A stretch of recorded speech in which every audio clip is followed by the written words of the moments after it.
Um, Kari Huske, independent consultant based in. In Panama. I'm looking out at some palm trees, and I think there's some toucans flying through them right now. Toucans, flying toucans. Okay, great. So you are actually like living the dream. So many people I talk to say, gosh, I want to like have this more flexible lifestyle so I can ... And many of their ... dots are so that I can go live in this different place. How did you do this? Yeah, so it was a story. There, you're right. There's a lot of kind of in betweens of the ... So we moved here about 8 years ago, and I say we, it was my husband, and then at that time my 6-week-old son. So before we were living in DC, I was working with PwC, and my husband's job got relocated here to Panama. So we had at some point known that we had wanted to move abroad. It was kind of that idea that we had, like, oh, wouldn't it be wonderful to move abroad and live somewhere else? And then it just happened that his company was relocating him to the office they were just opening up here. So, it wasn't an easy decision. I was at PwC. I had, at that point in my career, just really had this momentum of moving up the ladder and really enjoyed my work. But at the same time, I was expecting my son. And so it kind of was a bit of a natural inflection point, but also, just kind of diving into it. And so we moved here. I had my son. I went on maternity leave. And then at that point, it didn't make sense for me to go back to my full-time job at PwC. So, I decided to kind of take a step back and be full-time with my son for a while. And then, I love those women that can be full-time mom for a long time. I recognize in myself, I was like, I need to get back to the office. I need to, explore that side of my professional side. So I wanted to get back into things. And so that's when I said, okay, well, I can either look for something that's in Panama full time or maybe consult for some companies that I had worked with back in DC. And that was kind of the natural fit that I did.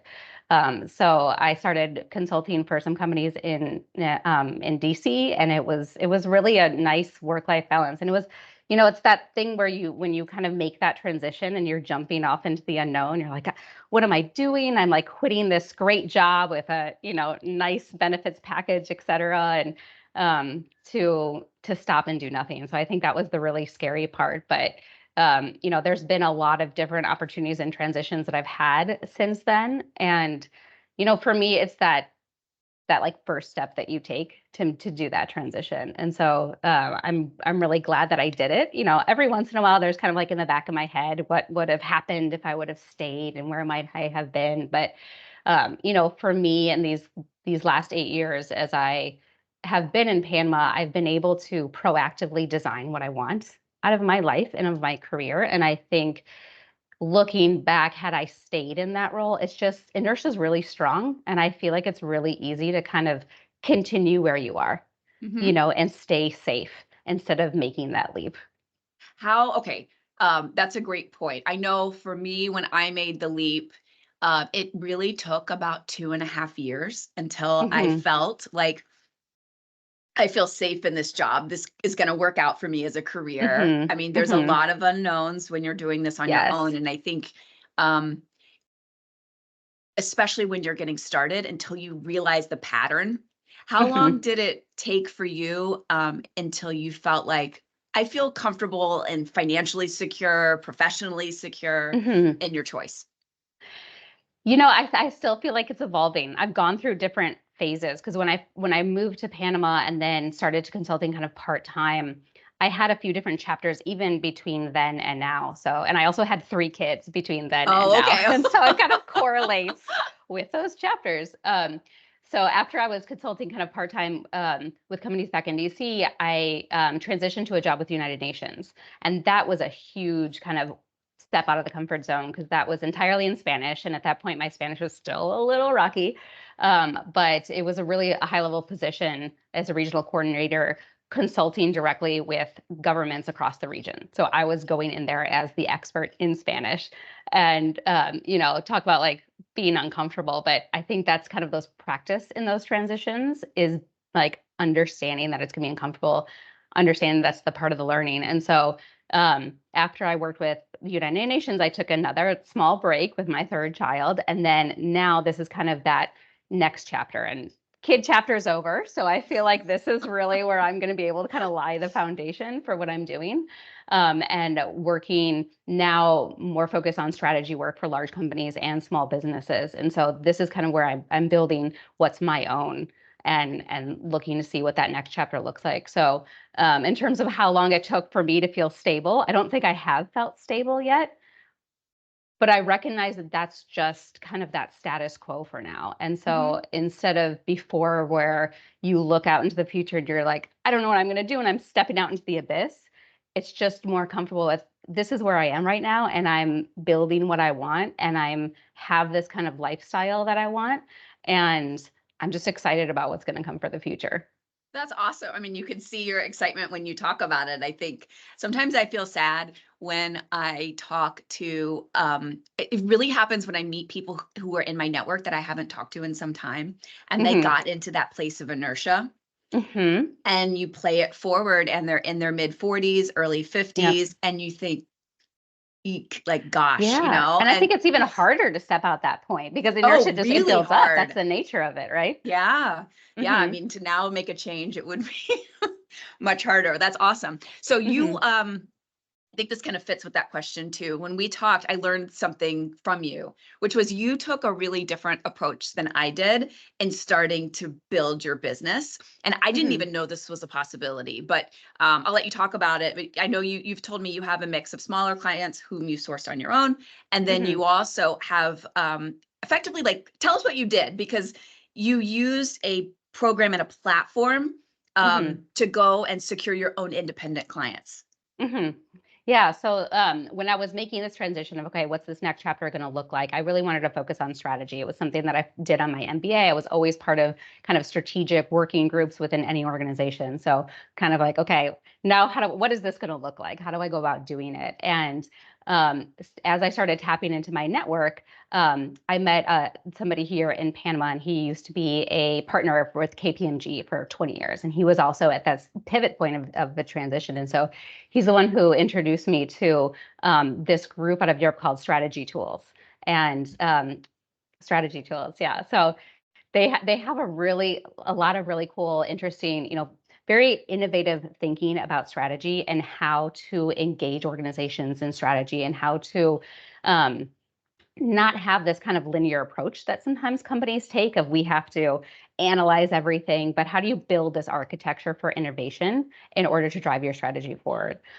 So for me, that sounded really interesting. And so they have a certification program that you can go through that's really kind of accessible and easy to do. And so as I went through that program, connecting with that network, everyone kind of has their individual clients. And I think that this is, something that you're doing as well, like bringing consultants together, because big organizations are just looking for smart people to get the job done. And that doesn't necessarily mean that you have to go through a big organization. And so I think that, from what you do, from what I've seen with this organization, that's really kind of the shift in the industry as independent consultants of how do you kind of find your own network. And then through that, somebody has a client because they have these relationships that they've built throughout their career. And often you can't do an engagement on your own, right? You need other people. And so for me, tapping into that network, there's kind of a platform and a community, and then just individual relationships that I've built of, there's an engagement going on and who's available to support this. So for me, that's how I work with kind of those large corporate clients, is through that network. And then I took all of those tools and the learning that I did with the certification program, and then also from my past career and my insights and just learning and listening to entrepreneurs, and tailored it to small businesses. Because when you're talking about strategy, so much is the same, right? When you're thinking about what are the insights from your customer, how are you building something, what are the business models, the scale is different, and there's some details that are different, but at the core strategy of understanding how do you align that value of the organization and the value of the company is common across, no matter how big you are as a company. Yeah, and the what I have found, at least, is that the acute need for smaller companies is huge. It's interesting. I started doing work with my first gig was a very small company. And then across the next few years, I worked with small companies. Eventually, I just made a decision to stop because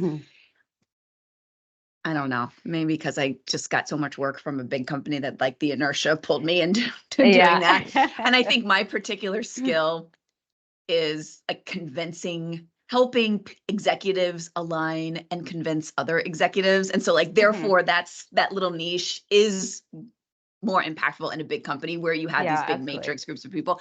Mhm. And in small companies, I think this is either like the blessing or the curse. I found that you're really working with the people, Yeah. right? Mhm. Like the It's ability very personal.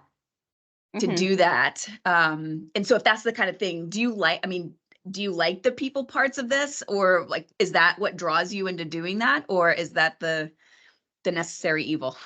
It's a good question. I was talking about this with a friend the other day of, he was kind of going down this path and he's like, I had to step out because I ended up being everybody's therapist and that's not what I wanted to do.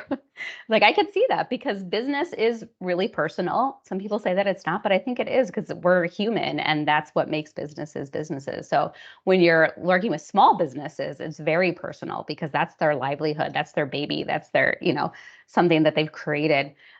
So I've certainly been in places where it's easy to kind of get into this murky area, and I think that's part of the learning from me of how far do you go into it, and then also how do you structure your engagements to kind of create certain barriers where you're not necessarily going that far in. So for me, a lot of my engagements, because I'm working at that higher level strategy, are limited term. So I'm not Mm, in the implementation yeah. of the strategy. And I think that like that longer term sometimes does get messier. I do work with some clients on a retainer basis, but only select few that I've already gone through the process with. And I know that we're really going to focus on growing the value of the company.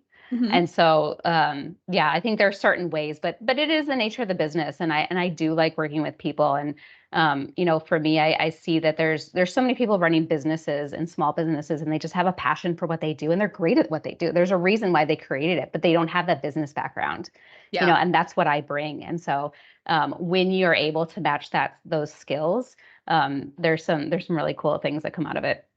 I should introduce you to this woman. Let me write this down. She's in the same space as you. So for me, Hmm. it's a necessary evil. And Hmm. you said that you have a friend that said you would become or he would become their therapist. It's Yeah. therapist and butler. The other one Yeah, is the right. butler. Yeah, Um, no, no, and I'm there's definitely no not escaping signing up for that. that piece. Yeah. It's just like, I actually like the butlering a little bit. Like my goal is always to see some individual promoted. That's kind of my North Star. Mhm, So I understand there's an element of that. And then mhm. like, I like to be taken care of in the same way. So I Yeah. don't know, it kind of works for me. For Mhm, me, it's the part of like the angst of getting everyone to agree that I try and stay a little bit of arm's length from. mhm. But okay, we'll end it there before I share too much. Thank you, Kari, for agreeing to do this and for sharing your Absolutely. great perspective. And would you be open to connect with people if they reached out? Yeah, absolutely. Okay, You can great. find me on LinkedIn. My website is kh-strategies.com. You can find me there as well. So yeah, absolutely Great. looking forward to connecting with people. Great. Well, thanks again. We'll talk soon. Thanks. Have a good one.